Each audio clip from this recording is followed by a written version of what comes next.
우리의 삶이라는 긴 여행길 위에서 여러분은 지금 어디쯤 서 계십니까?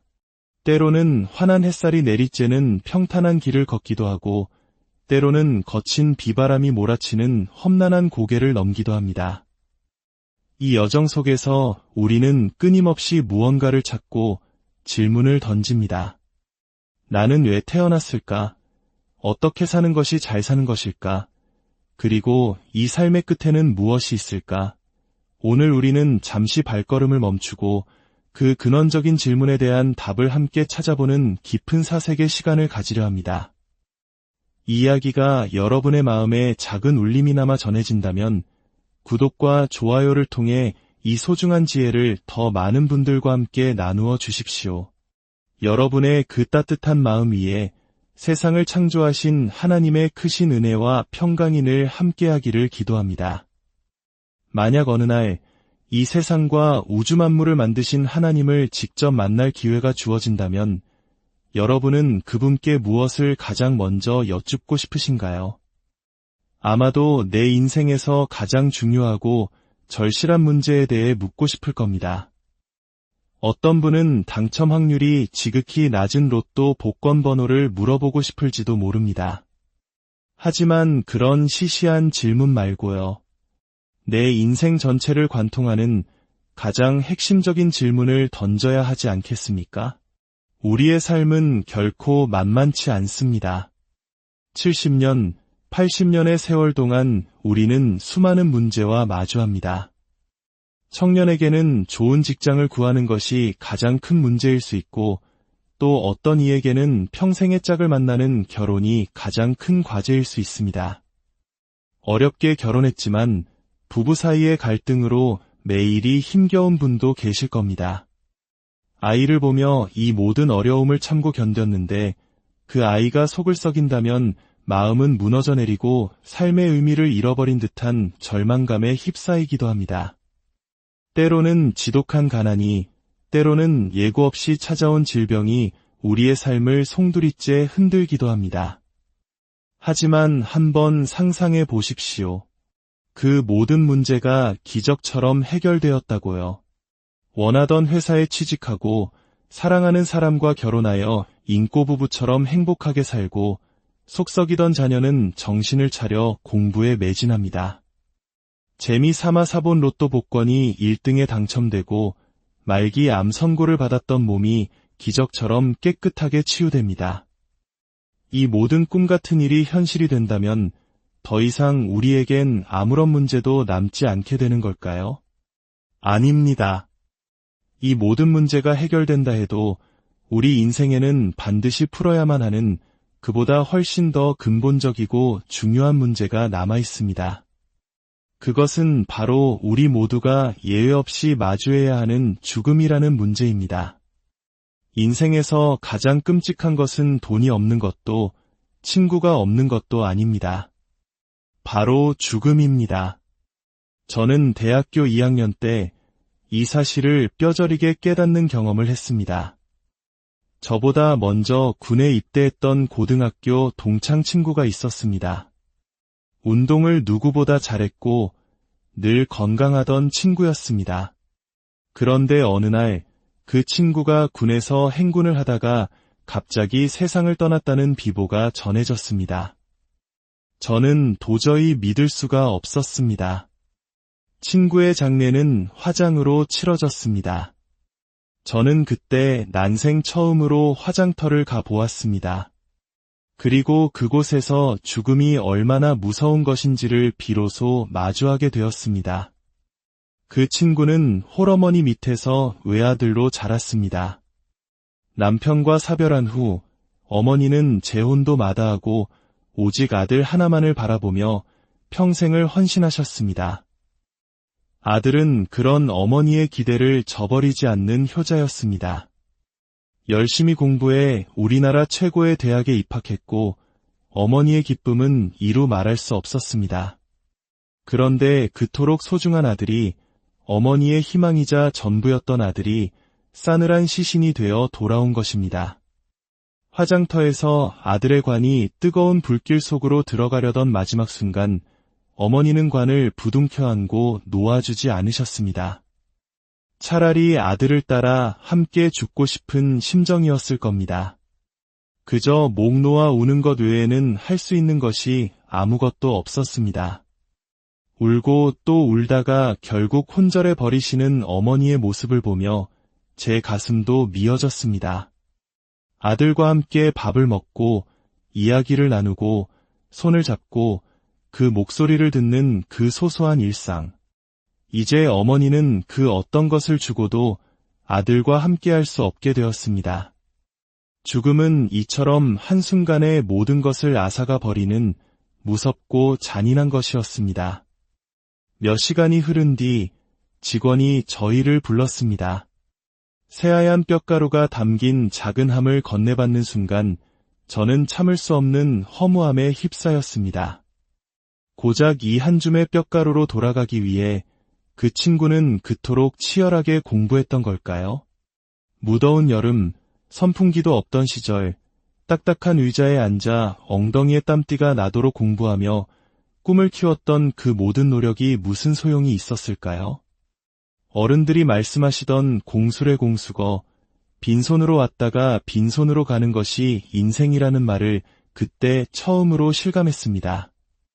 인생이 너무나 무의미하게 느껴졌습니다. 무엇 때문에 이렇게 아등바등 살아야 하는가? 남는 것이 아무것도 없는데 우리는 왜 태어났고 왜 이토록 고생하며 살아야 하는가? 그리고 문득 이런 생각이 들었습니다. 죽음의 문턱을 넘어간 내 친구는 지금 어디에 있을까? 천국과 지옥은 정말 존재하는 것일까? 사람에게 영혼이 있다면 내 친구의 영혼은 어디로 갔을까? 수많은 질문이 꼬리에 꼬리를 물고 이어졌습니다. 그러다 친구의 영정사진 액자 유리에 비친 제 얼굴을 보게 되었습니다. 그리고 깨달았습니다. 아, 나에게도 언젠가 저날이 오겠구나.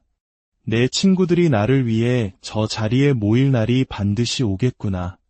우리가 커피를 마시고 사업을 계획하고 꿈을 꾸는 이 모든 순간에도 시간은 끊임없이 흘러갑니다. 그리고 그것은 다른 의미로 우리가 죽음을 향해 한 걸음씩 더 가까이 다가가고 있다는 뜻이기도 합니다. 공동묘지에 가본 적 있으십니까? 끝이 보이지 않을 정도로 수많은 무덤들이 있습니다. 그곳에 잠든 모든 이들도 한때는 우리처럼 숨쉬고 이야기하고 내일을 계획하며 살아 숨쉬던 존재들이었습니다. 하지만 결국 모두 죽음을 맞이하고 무덤의 주인이 되었습니다. 그리고 우리 역시 그 길을 피할 수 없습니다. 죽음을 며칠 앞둔 한 할아버지의 사진을 본 적이 있습니다. 주변 사람들은 모두 웃고 있지만 정작 죽음을 앞둔 할아버지는 웃지 못하고 계셨습니다. 그 마음이 어떠했을까요? 살고 싶지만 몸은 너무나 고통스럽고 죽자니 죽음 이후의 세상이 너무나 두렵고 막막했을 것입니다. 이 사진이 낯설게 느껴지시나요? 아닙니다. 이것은 바로 언젠가 우리 모두가 겪게 될 자신의 모습입니다. 성경은 이렇게 말합니다. 지혜로운 자의 마음은 초상집에 있으되 어리석은 자의 마음은 잔치집에 있느니라. 왜냐하면 모든 살아있는 자는 결국 죽음을 맞이하기 때문입니다. 진정한 지혜를 얻으려면 죽음을 생각해야만 합니다. 죽음을 생각할 때 비로소 우리는 죽음 이후의 삶에 대해서도 생각하게 되기 때문입니다. 자, 지혜롭게 한번 생각해 봅시다. 만약 오늘 밤 12시에 당신의 생이 끝난다면 남은 몇 시간 동안 당신이 반드시 해결해야 할 가장 중요한 문제는 무엇입니까? 시간이 흘러 밤 11시 55분이 되었습니다. 이 제 5분 후면 말로만 듣던 죽음을 실제로 겪어야 합니다. 그 누구도 대신해 줄 수 없는 그 길을 홀로 건너가야 합니다. 그때 당신에게 가장 중요한 문제는 돈일까요? 명예일까요? 친구일까요? 아닙니다. 바로 죽음 뒤에 나를 기다리는 것은 무엇인가 하는 문제입니다. 만약 죽음 뒤에 무엇이 우리를 기다리고 있는지 미리 알 수만 있다면 죽음은 더 이상 두렵거나 답답한 것만은 아닐 것입니다. 미리 대비할 수 있으니까요. 인류 역사상 수많은 지혜로운 사람들이 이 문제에 대한 답을 찾으려 했지만 그 누구도 명확한 정답을 내놓지 못했습니다. 그런데요, 만약 이 세상과 사람을 창조하신 분이 실제로 존재한다면 어떨까요? 그분이라면 우리 인생의 모든 질문에 대한 답을 가지고 계시지 않을까요? 마치 복잡한 전자제품의 사용법을 모를 때 그것을 발명한 사람을 만나면 모든 문제가 쉽게 해결되는 것처럼 말입니다. 오늘 우리는 인류 역사상 가장 위대한 책, 성경의 첫 페이지를 열었습니다. 성경은 왜 이렇게 시작할까요? 태초에 하나님이 천지를 창조하시니라. 이 한 문장은 우리에게 엄청난 사실을 선포하고 있습니다. 바로 이 세상 만물에는 시작이 있으며 그 시작을 이끄신 창조주 하나님이 계시다는 것입니다. 그리고 그 창조주 하나님께서 우리 인생의 가장 근본적인 문제, 죽음의 문제에 대한 해답을 바로 이 성경 속에 담아두셨다는 것입니다. 하나님은 성경의 첫 페이지부터 우리를 초대하고 계십니다. 너의 인생에서 가장 중요한 문제의 답을 알려줄 테니 이 성경을 자세히 읽어보아라. 사실 저는 대학교 2학년 때까지만 해도 교회에 단 한 번도 가본 적이 없는 사람이었습니다. 대대로 불교를 믿는 집안에서 자랐기 때문에 교회에 간다는 것은 상상조차 할 수 없는 일이었습니다. 기독교인들에 대한 편견도 많았고 그들의 위선적으로 보이는 행동들도 싫었습니다. 그러던 어느 날 한 친구가 저에게 일주일만 성경을 배워보자고 끈질기게 권유했습니다. 저는 싫다고 몇 번이고 거절했습니다. 하지만 그 친구는 거의 6개월 동안 저를 찾아와 부탁하고 나중에는 거의 울면서 애원하는 것이었습니다. 저는 마지못해 들어주겠다고 약속했습니다. 그 친구의 성화에 못 이겨 끌려간 성경 강연의 첫날, 저는 온몸으로 거부감을 표현했습니다. 맨 뒷자리에 앉았고 친구에게 3가지를 요구했습니다. 첫째, 교회 사람들에게 나를 소개하지 말 것. 둘째, 헌금 시간이 있다면 내 앞으로 헌금함을 돌리지 말 것. 셋째, 나에게 믿음을 강요하지 말 것. 친구는 제 요구를 모두 들어주겠다고 약속하며 대신 딱 한 가지만 부탁했습니다. 제발 말씀만은 진지하게 잘 들어달라는 것이었습니다. 저는 친구의 진심을 알았기에 그 약속만은 지켜주기로 마음먹었습니다. 그래, 이왕 시간 내어온 거 졸지나 말고 제대로 들어나보자. 그런데 말씀을 듣기 시작하면서 제 생각은 완전히 뒤바뀌기 시작했습니다. 저는 성경을 배우면서 하나님이 정말로 살아계시다는 것을 깨닫게 되었습니다. 이 세상을 창조하시고 다스리시는 절대자가 존재한다는 사실을 알게 된 것입니다. 성경은 단순히 기독교인들만 보는 종교 경전이 아니었습니다. 그것은 창조주이신 하나님의 말씀이었고 그 안에는 신화나 전설이 아닌 모든 인류가 반드시 들어야 할 진실이 담겨 있었습니다. 그리고 제가 가장 놀랍게 깨달았던 것은 하나님은 사랑이라는 사실이었습니다. 그저 막연하게 들어왔던 그 말이 무슨 뜻인지 집회 마지막 날 예수님의 십자가 사건에 대한 말씀을 들으며 비로소 깨닫게 되었습니다. 하나님이 바로 나 같은 죄인을 사랑하신다는 것, 예수님이 바로 나를 위해 나의 죄를 대신하여 십자가에서 피 흘려 돌아가심으로 나를 지옥의 형벌에서 구원하여 천국으로 인도해 주셨다는 사실을 알게 된 것입니다. 그 하나님의 사랑이 제 마음에 확실히 깨달아지는 순간 제 입에서 가장 먼저 터져나온 말은 하나님, 정말 감사합니다. 예수님, 고맙습니다. 라는 고백이었습니다. 그리고 제 마음에는 세상이 줄 수 없는 놀라운 평안이 찾아왔습니다. 아, 이제 나는 죽어도 좋다. 죽어도 천국에 갈 수 있구나. 그 어떤 것도 아쉬울 것이 없는 완전한 평강이었습니다. 그날 하나님의 사랑을 깨닫는 순간 제 자존감이 회복되었습니다. 나는 이 우주를 창조하신 하나님께 사랑받기 위해 태어난 정말 소중한 존재구나. 그리고 이런 마음이 들었습니다. 나 이제 진짜 한번 제대로 살아봐야겠다. 새롭게 하나님의 뜻대로 한번 살아봐야겠다.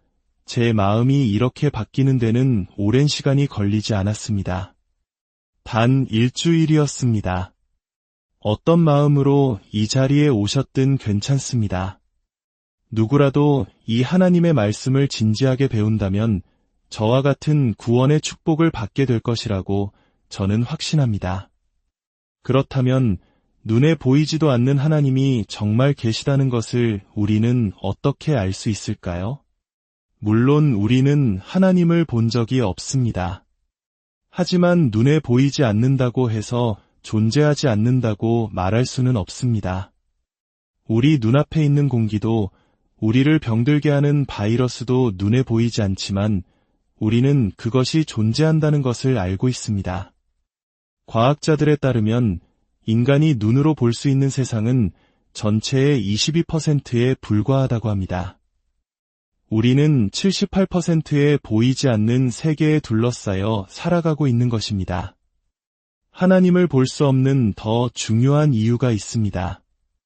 하나님은 우리와 같은 인간이 아니라 우리를 지으신 창조주이시며 영적인 존재이시기 때문입니다. 영이시기 때문에 우리 육신의 눈으로는 볼 수 없는 것입니다. 하지만 볼 수 없는 하나님을 알 수 있는 방법이 있습니다. 바로 하나님께서 우리에게 남겨주신 흔적들을 통해서입니다. 마치 현미경을 통해 눈에 보이지 않던 세균의 존재를 확인하고 망원경을 통해 까마득히 멀리 있는 별을 볼 수 있는 것처럼 하나님께서는 당신의 존재를 알 수 있는 수많은 증거들을 남겨두셨습니다. 그중 가장 확실하고 분명한 것이 바로 성경과 하나님께서 창조하신 이 자연 만물입니다. 하나님께서 창조하신 이 지구를 한번 보십시오. 지구는 생명체가 살 수 있도록 너무나도 정교하게 설계되어 있습니다. 태양과의 거리는 1억 5천만 킬로미터로 이보다 조금만 가깝거나 멀었다면 우리는 모두 타 죽거나 얼어 죽었을 것입니다. 지구는 하루에 한 바퀴씩 스스로 돌며 낮과 밤을 만들고 1년에 한 바퀴씩 태양 주위를 돌며 사계절을 만듭니다. 우리가 숨쉬는 공기는 질소와 산소, 그리고 아주 미량의 다른 원소들이 완벽한 비율로 섞여 있습니다. 이 중 단 하나의 요소라도 빠지거나 비율이 달라진다면 지구의 모든 생명체는 살아남을 수 없습니다. 노벨 물리학상 수상자인 찰스 타운즈 박사는 이렇게 말했습니다. 모든 사물들은 우리들이 존재하기 위해서 정확한 질서 체계를 유지하고 있습니다. 이러한 특별한 지구가 어떻게 우연히 저절로 생겨날 수 있겠습니까? 하나님께서 지구를 창조하지 않으셨다면 지구는 절대 이렇게 존재할 수 없습니다. 하나님께서는 이 완벽한 지구 위에 수많은 종류의 식물과 동물을 창조하셨습니다. 왜 하나님께서는 배추, 무, 마늘, 고추, 파처럼 각기 다른 맛과 향, 모양을 가진 채소를 만드셨을까요? 아마도 우리 민족에게 맛있는 김치를 담가 먹으라고 주신 것이 아닐까요? 이 땅의 수많은 나물들을 보십시오. 쓴맛, 단맛, 향긋한 맛, 각기 다른 식감의 나물들을 통해 우리는 얼마나 풍성한 식탁을 누리고 있습니까? 이 모든 것을 맛있게 먹고 누려놓고 하나님이 없다고 말할 수는 없는 노릇입니다. 성경은 하나님께서 이 모든 만물을 창조하신 후 맨 마지막에 사람을 만드셨다고 기록합니다. 그런데 사람을 만드실 때는 다른 동물들과는 아주 특별한 방법으로 창조하셨습니다. 바로 하나님의 형상대로 만드셨다는 것입니다. 그리고 남자인 아담을 먼저 만드신 후 그의 갈비뼈 하나를 취하여 여자 하와를 만드셨습니다. 왜 많고 많은 뼈 중에 하필 갈비뼈였을까요? 최근 과학의 발달로 그 놀라운 비밀이 밝혀졌습니다. 인체의 수많은 뼈 중에서 갈비뼈는 잘라내어도 스스로 재생하는 능력을 가진 유일한 뼈라고 합니다. 수천 년 전에 기록된 성경이 어떻게 이 놀라운 과학적 사실을 알고 있었을까요? 성경은 사람이 쓴 책이 아니라 인체를 설계하신 창조주 하나님의 말씀이기 때문입니다. 더 중요한 사실이 있습니다. 하나님은 흙으로 사람의 육체를 만드신 후 그 코에 생기, 즉 영혼을 불어넣으셨습니다. 그래서 사람은 육체와 영혼으로 이루어진 존재가 되었습니다. 우리의 육체는 흙에서 왔기에 죽으면 흙으로 돌아갑니다. 하지만 하나님께서 주신 우리의 영혼은 그것을 주신 하나님께로 돌아가게 됩니다. 그리고 그곳에서 이 땅에서 어떻게 살았는지에 대한 심판을 받게 됩니다. 어떤 사람은 이 땅에 사는 동안 하나님 만날 준비를 마칩니다. 천국 갈 준비가 된 사람입니다. 그에게 죽는 날은 인생 최고의 날이 될 것입니다. 영원한 영광에 들어가는 축복의 날이기 때문입니다. 하지만 어떤 사람은 세상 사는 것이 전부인 줄 알고 먹고 마시는 것에만 빠져 살다가 죽음을 맞이합니다. 그에게 죽음은 이 땅에서 지은 모든 죄에 대한 무서운 형벌, 즉 지옥으로 들어가는 두려움의 날이 될 것입니다. 성경은 우리에게 분명히 경고합니다. 내 하나님 만나기를 예비하라. 사랑하는 여러분, 오늘 하나님께서는 우리를 죽음으로 부르지 않으시고 이 말씀의 자리로 부르셨습니다. 어쩌면 어제 예기치 못한 사고로 우리의 삶이 끝날 수도 있었습니다. 하지만 하나님께서는 우리를 살려두셨고 당신을 알고 천국 갈 수 있는 기회를 주셨습니다. 인생을 새롭게 살 수 있는 소중한 기회를 주신 것입니다. 하나님은 약속하셨습니다.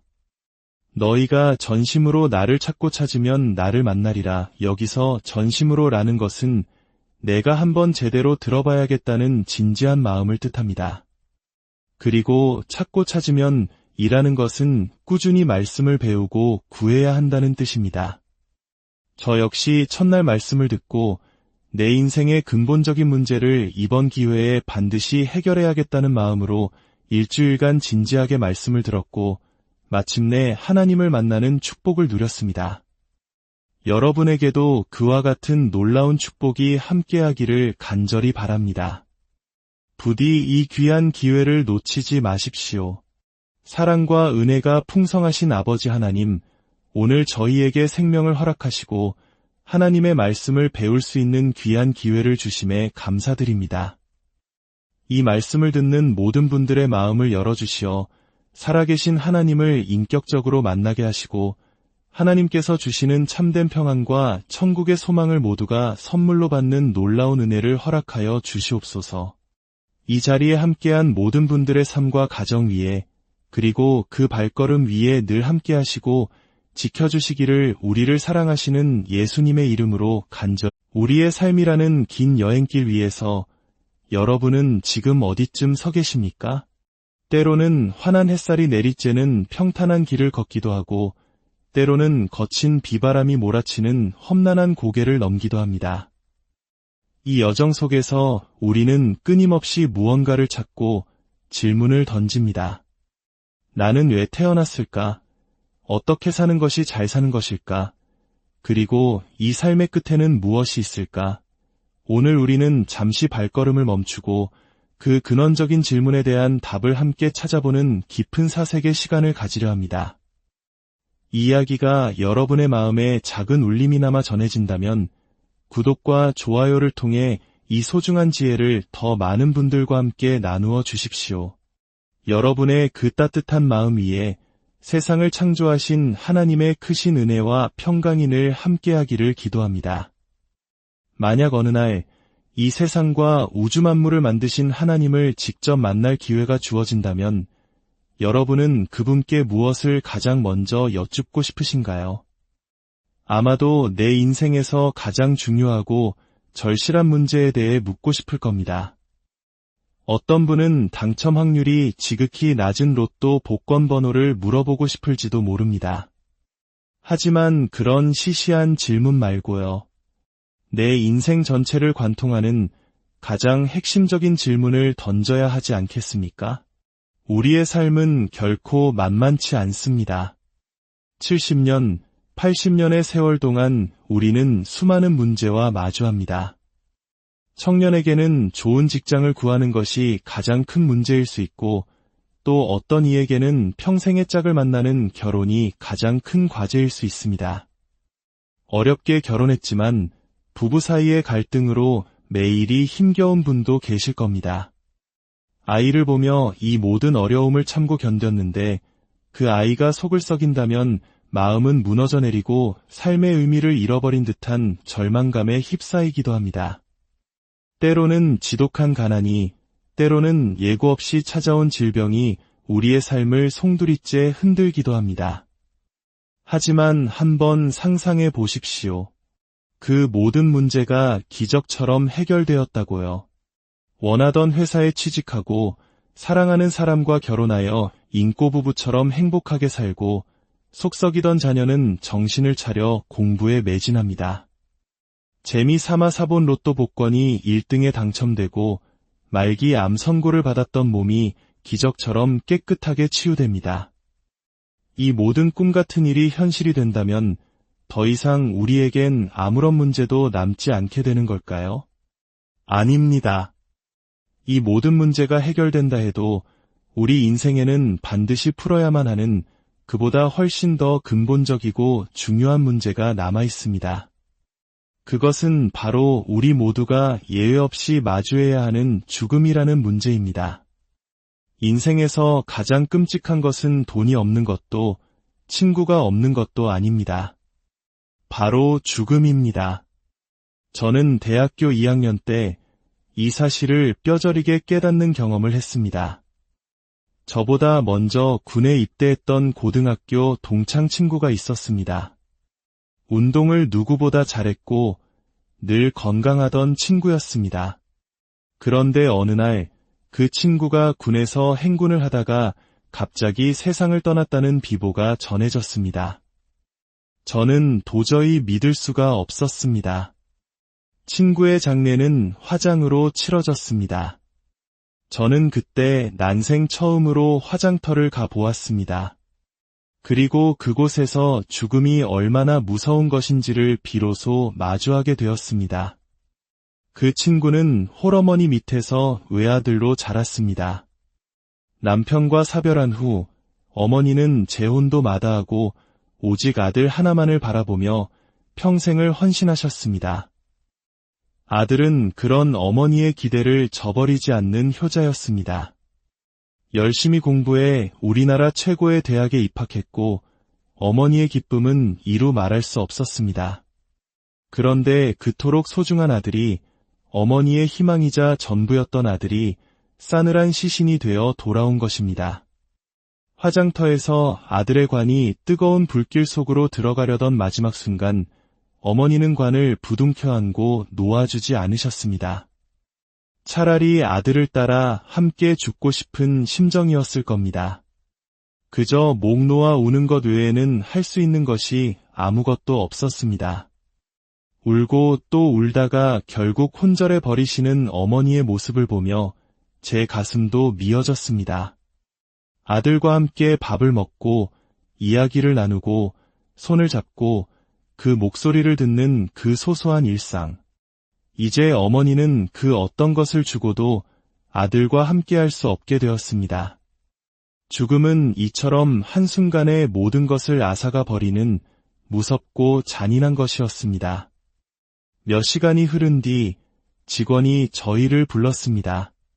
새하얀 뼈가루가 담긴 작은 함을 건네받는 순간 저는 참을 수 없는 허무함에 휩싸였습니다. 고작 이 한 줌의 뼈가루로 돌아가기 위해 그 친구는 그토록 치열하게 공부했던 걸까요? 무더운 여름, 선풍기도 없던 시절, 딱딱한 의자에 앉아 엉덩이에 땀띠가 나도록 공부하며 꿈을 키웠던 그 모든 노력이 무슨 소용이 있었을까요? 어른들이 말씀하시던 공수래 공수거, 빈손으로 왔다가 빈손으로 가는 것이 인생이라는 말을 그때 처음으로 실감했습니다. 인생이 너무나 무의미하게 느껴졌습니다. 무엇 때문에 이렇게 아등바등 살아야 하는가? 남는 것이 아무것도 없는데 우리는 왜 태어났고 왜 이토록 고생하며 살아야 하는가? 그리고 문득 이런 생각이 들었습니다.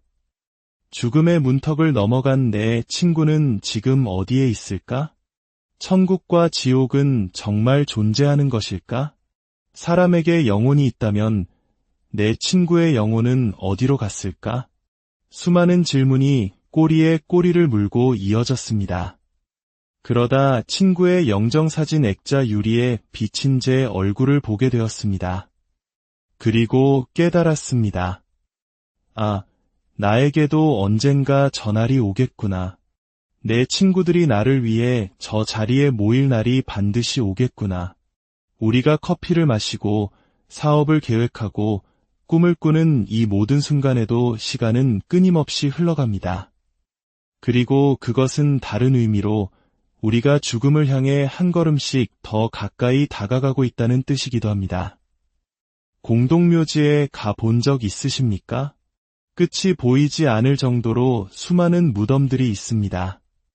그곳에 잠든 모든 이들도 한때는 우리처럼 숨쉬고 이야기하고 내일을 계획하며 살아 숨쉬던 존재들이었습니다. 하지만 결국 모두 죽음을 맞이하고 무덤의 주인이 되었습니다. 그리고 우리 역시 그 길을 피할 수 없습니다. 죽음을 며칠 앞둔 한 할아버지의 사진을 본 적이 있습니다. 주변 사람들은 모두 웃고 있지만 정작 죽음을 앞둔 할아버지는 웃지 못하고 계셨습니다. 그 마음이 어떠했을까요?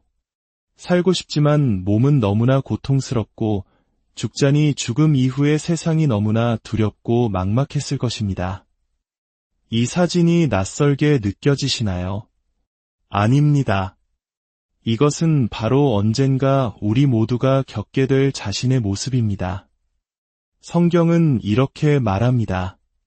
지혜로운 자의 마음은 초상집에 있으되 어리석은 자의 마음은 잔치집에 있느니라. 왜냐하면 모든 살아있는 자는 결국 죽음을 맞이하기 때문입니다. 진정한 지혜를 얻으려면 죽음을 생각해야만 합니다. 죽음을 생각할 때 비로소 우리는 죽음 이후의 삶에 대해서도 생각하게 되기 때문입니다. 자, 지혜롭게 한번 생각해 봅시다. 만약 오늘 밤 12시에 당신의 생이 끝난다면 남은 몇 시간 동안 당신이 반드시 해결해야 할 가장 중요한 문제는 무엇입니까? 시간이 흘러 밤 11시 55분이 되었습니다. 이 채 5분 후면 말로만 듣던 죽음을 실제로 겪어야 합니다.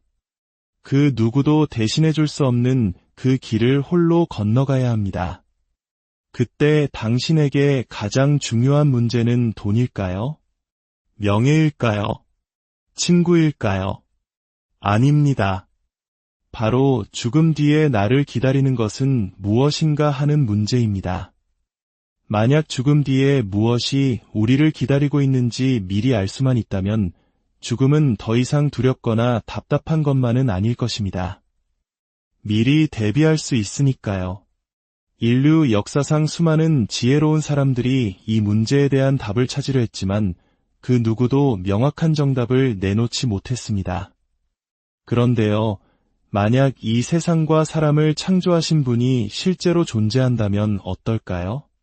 그분이라면 우리 인생의 모든 질문에 대한 답을 가지고 계시지 않을까요? 마치 복잡한 전자제품의 사용법을 모를 때 그것을 발명한 사람을 만나면 모든 문제가 쉽게 해결되는 것처럼 말입니다. 오늘 우리는 인류 역사상 가장 위대한 책, 성경의 첫 페이지를 열었습니다. 성경은 왜 이렇게 시작할까요? 태초에 하나님이 천지를 창조하시니라. 이 한 문장은 우리에게 엄청난 사실을 선포하고 있습니다. 바로 이 세상 만물에는 시작이 있으며 그 시작을 이끄신 창조주 하나님이 계시다는 것입니다. 그리고 그 창조주 하나님께서 우리 인생의 가장 근본적인 문제, 죽음의 문제에 대한 해답을 바로 이 성경 속에 담아두셨다는 것입니다. 하나님은 성경의 첫 페이지부터 우리를 초대하고 계십니다. 너의 인생에서 가장 중요한 문제의 답을 알려줄 테니 이 성경을 자세히 읽어보아라. 사실 저는 대학교 2학년 때까지만 해도 교회에 단 한 번도 가본 적이 없는 사람이었습니다. 대대로 불교를 믿는 집안에서 자랐기 때문에 교회에 간다는 것은 상상조차 할 수 없는 일이었습니다. 기독교인들에 대한 편견도 많았고 그들의 위선적으로 보이는 행동들도 싫었습니다. 그러던 어느 날 한 친구가 저에게 일주일만 성경을 배워보자고 끈질기게 권유했습니다. 저는 싫다고 몇 번이고 거절했습니다. 하지만 그 친구는 거의 6개월 동안 저를 찾아와 부탁하고 나중에는 거의 울면서 애원하는 것이었습니다. 저는 마지못해 들어주겠다고 약속했습니다. 그 친구의 성화에 못 이겨 끌려간 성경 강연의 첫날, 저는 온몸으로 거부감을 표현했습니다. 맨 뒷자리에 앉았고 친구에게 3가지를 요구했습니다. 첫째, 교회 사람들에게 나를 소개하지 말 것. 둘째, 헌금 시간이 있다면 내 앞으로 헌금함을 돌리지 말 것. 셋째, 나에게 믿음을 강요하지 말 것. 친구는 제 요구를 모두 들어주겠다고 약속하며 대신 딱 한 가지만 부탁했습니다. 제발 말씀만은 진지하게 잘 들어달라는 것이었습니다. 저는 친구의 진심을 알았기에 그 약속만은 지켜주기로 마음먹었습니다. 그래, 이왕 시간 내어온 거 졸지나 말고 제대로 드러나보자. 그런데 말씀을 듣기 시작하면서 제 생각은 완전히 뒤바뀌기 시작했습니다. 저는 성경을 배우면서 하나님이 정말로 살아계시다는 것을 깨닫게 되었습니다. 이 세상을 창조하시고 다스리시는 절대자가 존재한다는 사실을 알게 된 것입니다. 성경은 단순히 기독교인들만 보는 종교 경전이 아니었습니다. 그것은 창조주이신 하나님의 말씀이었고 그 안에는 신화나 전설이 아닌 모든 인류가 반드시 들어야 할 진실이 담겨 있었습니다. 그리고 제가 가장 놀랍게 깨달았던 것은 하나님은 사랑이라는 사실이었습니다. 그저 막연하게 들어왔던 그 말이 무슨 뜻인지 집회 마지막 날 예수님의 십자가 사건에 대한 말씀을 들으며 비로소 깨닫게 되었습니다. 하나님이 바로 나 같은 죄인을 사랑하신다는 것, 예수님이 바로 나를 위해 나의 죄를 대신하여 십자가에서 피 흘려 돌아가심으로 나를 지옥의 형벌에서 구원하여 천국으로 인도해 주셨다는 사실을 알게 된 것입니다. 그 하나님의 사랑이 제 마음에 확실히 깨달아지는 순간 제 입에서 가장 먼저 터져나온 말은 하나님, 정말 감사합니다. 예수님, 고맙습니다. 라는 고백이었습니다. 그리고 제 마음에는 세상이 줄 수 없는 놀라운 평안이 찾아왔습니다. 아, 이제 나는 죽어도 좋다. 죽어도 천국에 갈 수 있구나. 그 어떤 것도 아쉬울 것이 없는 완전한 평강이었습니다. 그날 하나님의 사랑을 깨닫는 순간 제 자존감이 회복되었습니다. 나는 이 우주를 창조하신 하나님께 사랑받기 위해 태어난 정말 소중한 존재구나. 그리고 이런 마음이 들었습니다. 나 이제 진짜 한번 제대로 살아봐야겠다. 새롭게 하나님의 뜻대로 한번 살아봐야겠다. 제 마음이 이렇게 바뀌는 데는 오랜 시간이 걸리지 않았습니다. 단 일주일이었습니다. 어떤 마음으로 이 자리에 오셨든 괜찮습니다. 누구라도 이 하나님의 말씀을 진지하게 배운다면 저와 같은 구원의 축복을 받게 될 것이라고 저는 확신합니다. 그렇다면 눈에 보이지도 않는 하나님이 정말 계시다는 것을 우리는 어떻게 알 수 있을까요? 물론 우리는 하나님을 본 적이 없습니다. 하지만 눈에 보이지 않는다고 해서 존재하지 않는다고 말할 수는 없습니다. 우리 눈앞에 있는 공기도 우리를 병들게 하는 바이러스도 눈에 보이지 않지만 우리는 그것이 존재한다는 것을 알고 있습니다. 과학자들에 따르면 인간이 눈으로 볼 수 있는 세상은 전체의 22%에 불과하다고 합니다. 우리는 78%의 보이지 않는 세계에 둘러싸여 살아가고 있는 것입니다. 하나님을 볼 수 없는 더 중요한 이유가 있습니다. 하나님은 우리와 같은 인간이 아니라 우리를 지으신 창조주이시며 영적인 존재이시기 때문입니다. 영이시기 때문에 우리 육신의 눈으로는 볼 수 없는 것입니다. 하지만 볼 수 없는 하나님을 알 수 있는 방법이 있습니다. 바로 하나님께서 우리에게 남겨주신 흔적들을 통해서입니다. 마치 현미경을 통해 눈에 보이지 않던 세균의 존재를 확인하고 망원경을 통해 까마득히 멀리 있는 별을 볼 수 있는 것처럼 하나님께서는 당신의 존재를 알 수 있는 수많은 증거들을 남겨두셨습니다. 그중 가장 확실하고 분명한 것이 바로 성경과 하나님께서 창조하신 이 자연 만물입니다. 하나님께서 창조하신 이 지구를 한번 보십시오. 지구는 생명체가 살 수 있도록 너무나도 정교하게 설계되어 있습니다. 태양과의 거리는 1억 5천만 킬로미터로 이보다 조금만 가깝거나 멀었다면 우리는 모두 타 죽거나 얼어 죽었을 것입니다. 지구는 하루에 한 바퀴씩 스스로 돌며 낮과 밤을 만들고 1년에 한 바퀴씩 태양 주위를 돌며 사계절을 만듭니다.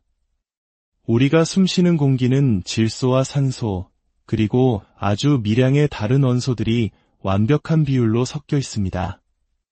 이 중 단 하나의 요소라도 빠지거나 비율이 달라진다면 지구의 모든 생명체는 살아남을 수 없습니다.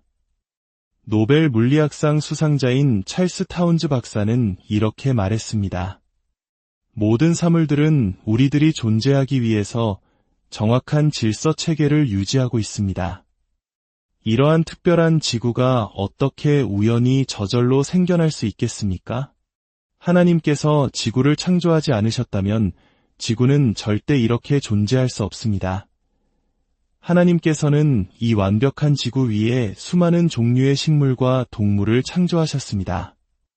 왜 하나님께서는 배추, 무, 마늘, 고추, 파처럼 각기 다른 맛과 향, 모양을 가진 채소를 만드셨을까요? 아마도 우리 민족에게 맛있는 김치를 담가 먹으라고 주신 것이 아닐까요? 이 땅의 수많은 나물들을 보십시오. 쓴맛, 단맛, 향긋한 맛, 각기 다른 식감의 나물들을 통해 우리는 얼마나 풍성한 식탁을 누리고 있습니까?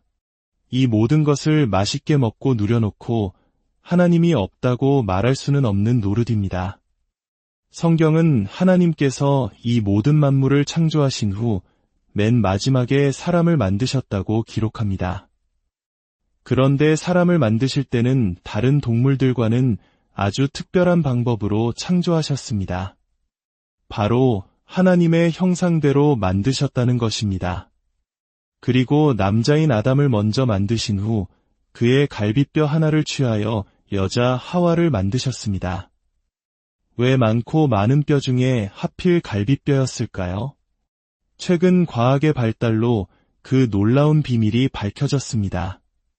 인체의 수많은 뼈 중에서 갈비뼈는 잘라내어도 스스로 재생하는 능력을 가진 유일한 뼈라고 합니다. 수천 년 전에 기록된 성경이 어떻게 이 놀라운 과학적 사실을 알고 있었을까요? 성경은 사람이 쓴 책이 아니라 인체를 설계하신 창조주 하나님의 말씀이기 때문입니다. 더 중요한 사실이 있습니다. 하나님은 흙으로 사람의 육체를 만드신 후 그 코에 생기, 즉 영혼을 불어넣으셨습니다. 그래서 사람은 육체와 영혼으로 이루어진 존재가 되었습니다. 우리의 육체는 흙에서 왔기에 죽으면 흙으로 돌아갑니다. 하지만 하나님께서 주신 우리의 영혼은 그것을 주신 하나님께로 돌아가게 됩니다. 그리고 그곳에서 이 땅에서 어떻게 살았는지에 대한 심판을 받게 됩니다. 어떤 사람은 이 땅에 사는 동안 하나님 만날 준비를 마칩니다. 천국 갈 준비가 된 사람입니다. 그에게 죽는 날은 인생 최고의 날이 될 것입니다. 영원한 영광에 들어가는 축복의 날이기 때문입니다. 하지만 어떤 사람은 세상 사는 것이 전부인 줄 알고 먹고 마시는 것에만 빠져 살다가 죽음을 맞이합니다. 그에게 죽음은 이 땅에서 지은 모든 죄에 대한 무서운 형벌, 즉 지옥으로 들어가는 두려움의 날이 될 것입니다. 성경은 우리에게 분명히 경고합니다. 내 하나님 만나기를 예비하라. 사랑하는 여러분, 오늘 하나님께서는 우리를 죽음으로 부르지 않으시고 이 말씀의 자리로 부르셨습니다. 어쩌면 어제 예기치 못한 사고로 우리의 삶이 끝날 수도 있었습니다. 하지만 하나님께서는 우리를 살려두셨고 당신을 알고 천국 갈 수 있는 기회를 주셨습니다. 인생을 새롭게 살 수 있는 소중한 기회를 주신 것입니다. 하나님은 약속하셨습니다. 너희가 전심으로 나를 찾고 찾으면 나를 만나리라. 여기서 전심으로라는 것은 내가 한번 제대로 들어봐야겠다는 진지한 마음을 뜻합니다. 그리고 찾고 찾으면 이라는 것은 꾸준히 말씀을 배우고 구해야 한다는 뜻입니다.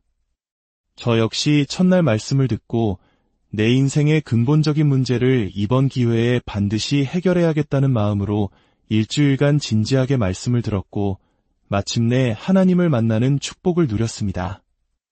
여러분에게도 그와 같은 놀라운 축복이 함께하기를 간절히 바랍니다. 부디 이 귀한 기회를 놓치지 마십시오.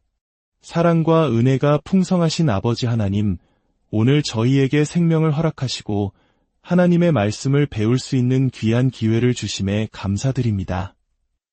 이 말씀을 듣는 모든 분들의 마음을 열어주시어 살아계신 하나님을 인격적으로 만나게 하시고 하나님께서 주시는 참된 평안과 천국의 소망을 모두가 선물로 받는 놀라운 은혜를 허락하여 주시옵소서.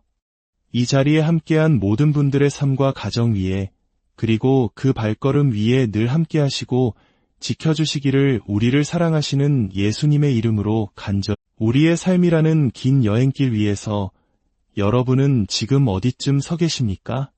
때로는 환한 햇살이 내리쬐는 평탄한 길을 걷기도 하고 때로는 거친 비바람이 몰아치는 험난한 고개를 넘기도 합니다. 이 여정 속에서 우리는 끊임없이 무언가를 찾고 질문을 던집니다. 나는 왜 태어났을까? 어떻게 사는 것이 잘 사는 것일까? 그리고 이 삶의 끝에는 무엇이 있을까? 오늘 우리는 잠시 발걸음을 멈추고 그 근원적인 질문에 대한 답을 함께 찾아보는 깊은 사색의 시간을 가지려 합니다. 이 이야기가 여러분의 마음에 작은 울림이나마 전해진다면 구독과 좋아요를 통해 이 소중한 지혜를 더 많은 분들과 함께 나누어 주십시오.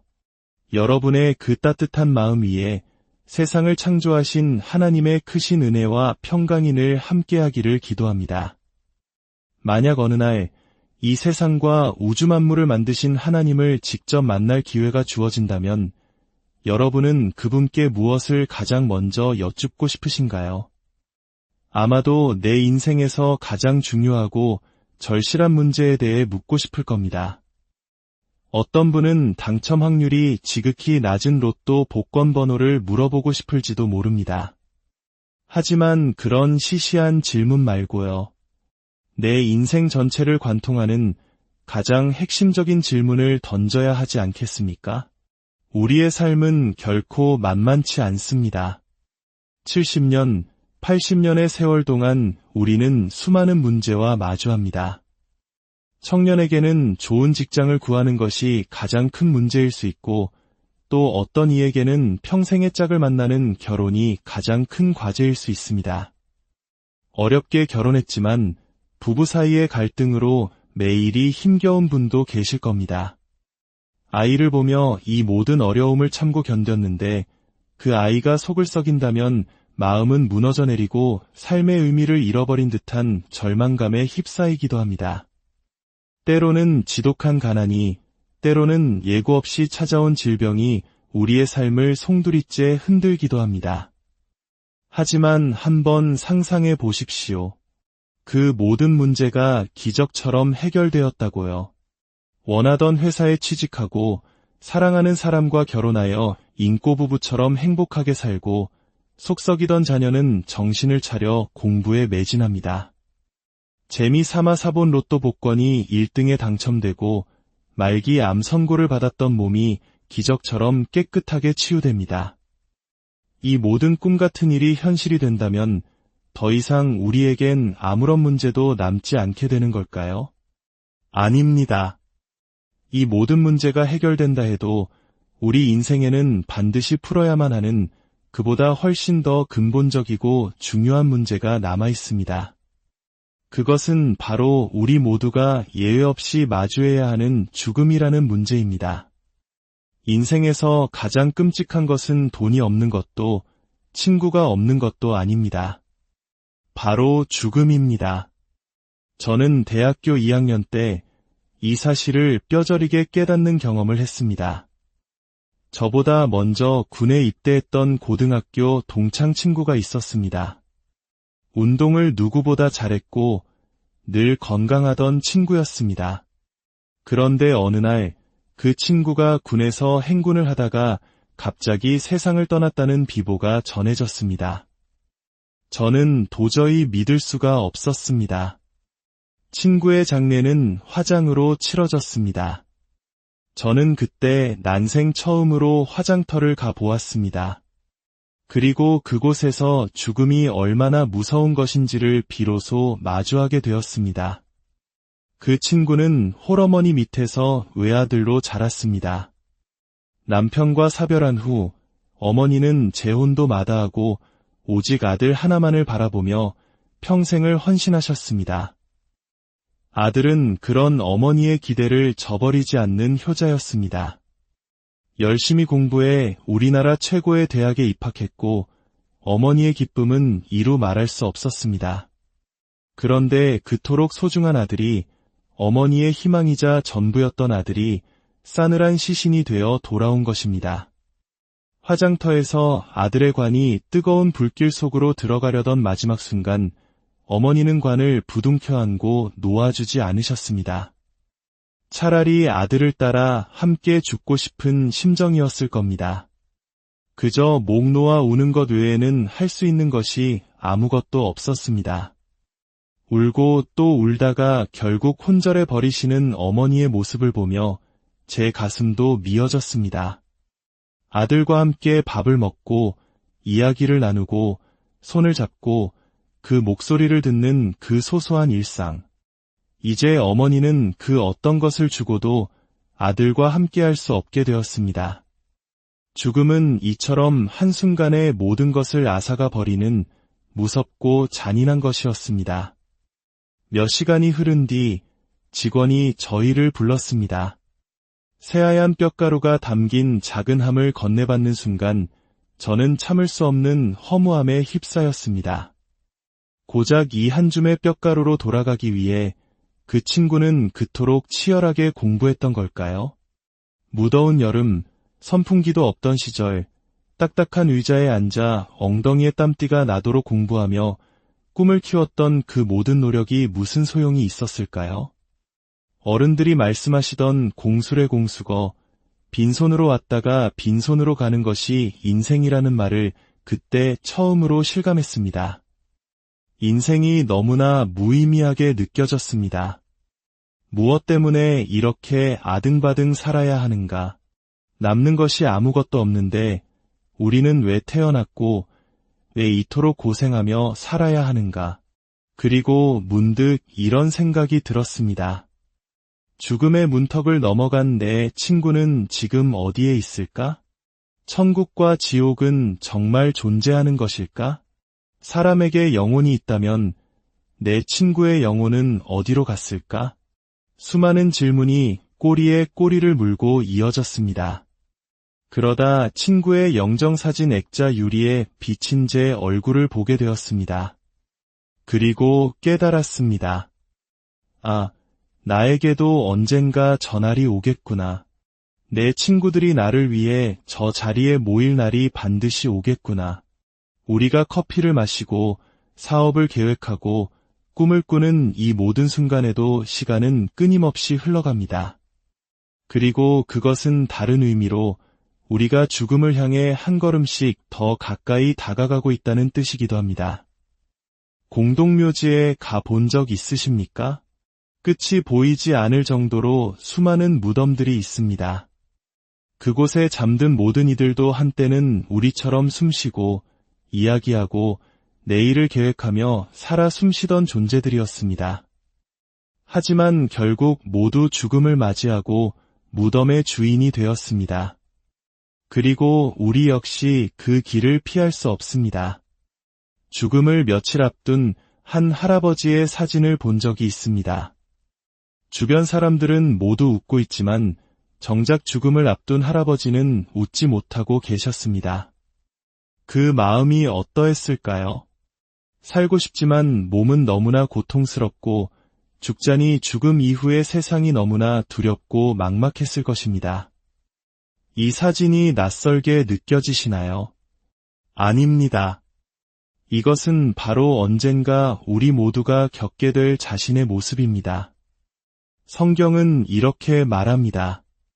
지혜로운 자의 마음은 초상집에 있으되 어리석은 자의 마음은 잔치집에 있느니라. 왜냐하면 모든 살아있는 자는 결국 죽음을 맞이하기 때문입니다. 진정한 지혜를 얻으려면 죽음을 생각해야만 합니다. 죽음을 생각할 때 비로소 우리는 죽음 이후의 삶에 대해서도 생각하게 되기 때문입니다.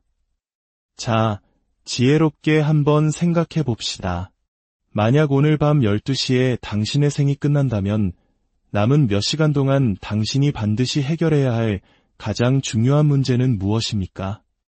시간이 흘러 밤 11시 55분이 되었습니다. 이 제 5분 후면 말로만 듣던 죽음을 실제로 겪어야 합니다.